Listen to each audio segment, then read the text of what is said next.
Jean Dindy, un peu plus d'un mois après la réouverture d'Auteuil, est-ce que vous pouvez nous dresser un petit peu la situation, notamment au niveau des partants, de l'affluence? Comment se porte l'obstacle parisien? L'obstacle parisien se porte bien, il est dans la lignée des saisons précédentes, avec une petite inquiétude quand même sur le nombre de partants dans les courses à obstacles en général. Auteuil souffre moins que ne souffre Enghien, mais il y a un peu moins de chevaux à l'entraînement, donc forcément on a toujours ce souci d'avoir des partants dans nos courses, pour le spectacle, pour la recette aussi. On a un petit peu de temps avant les grandes 48 heures avec le grand steeple en point d'orgue. Qu'est-ce qui va se passer ce jour-là et quelles seront les animations qui seront prévues?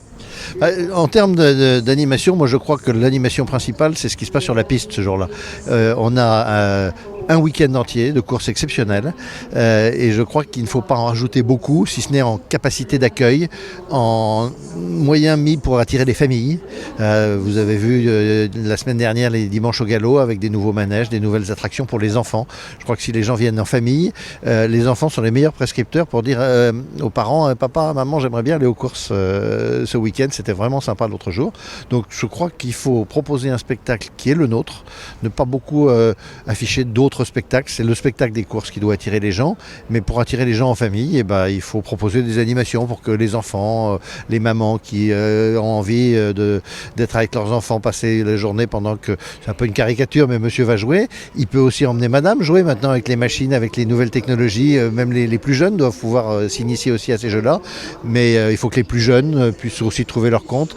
Le dimanche, le samedi, le week-end, c'est un moment familial et les courses doivent le comprendre et attirer les familles.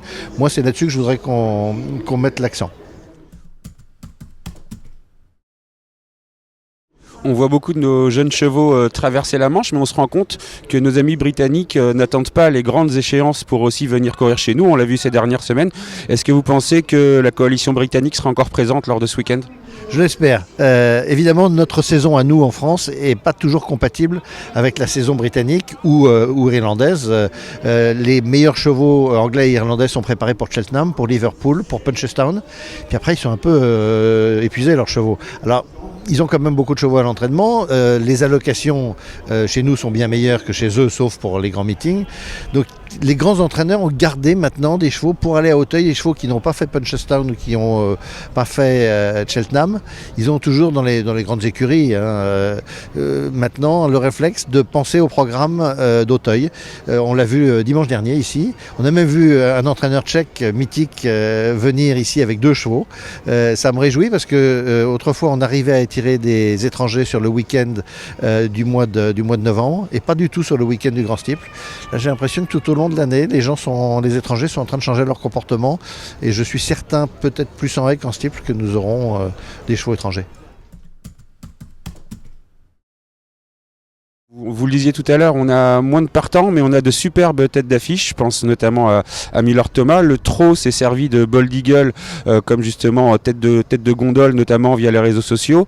Pour le plat, l'an passé, on a eu cette fabuleuse trêve. Est-ce qu'il pourrait en être de même avec des champions tels que Miller Thomas pour l'obstacle? Miller Thomas est sûrement le porte-drapeau. Pour fabriquer un champion médiatique et donc qui intéresse le public, il faut que le champion dure. L'inconvénient de l'obstacle, c'est que parfois les chevaux se font mal, ils ont besoin de temps de récupération plus long avant de revenir et ça nuit effectivement à cette popularité parce que les chevaux disparaissent puis ils reviennent un an plus tard. Si effectivement un cheval comme Miller Thomas peut tenter à nouveau l'exploit de l'année dernière, pour nous c'est que bénéfice parce que ça va vous intéresser, ça vous intéressera de toute façon et ça va intéresser et passionner votre public, notre public commun, et il viendra, oui. Vraiment, Miller Thomas, Jacques Ricou sont des porte-drapeaux évidents pour nous. C'est peut-être faire preuve d'opportunisme, mais est-ce que ce ne serait pas justement l'occasion pour vous de vous servir de cette image de Miller Thomas, qui justement va être la grande star des 48 heures de l'obstacle? Si on compte bien s'en servir, avec néanmoins la nécessité de toujours prévoir qu'un autre cheval peut prendre le pas, venir démentir le choix qu'on a fait. Mais Trèves a été le porte-drapeau battu dans l'Arc de Triomphe, il faut prendre ce risque-là. Non, il faut absolument mettre l'accent. C'est la même chose quand je vous disais tout à l'heure que pour moi, c'est le spectacle des courses qui doit être valorisé plus que toute autre animation. C'est les champions qui doivent être valorisés et on compte bien beaucoup parler de Miller Thomas comme porte-drapeau du spectacle du Grand Steeple.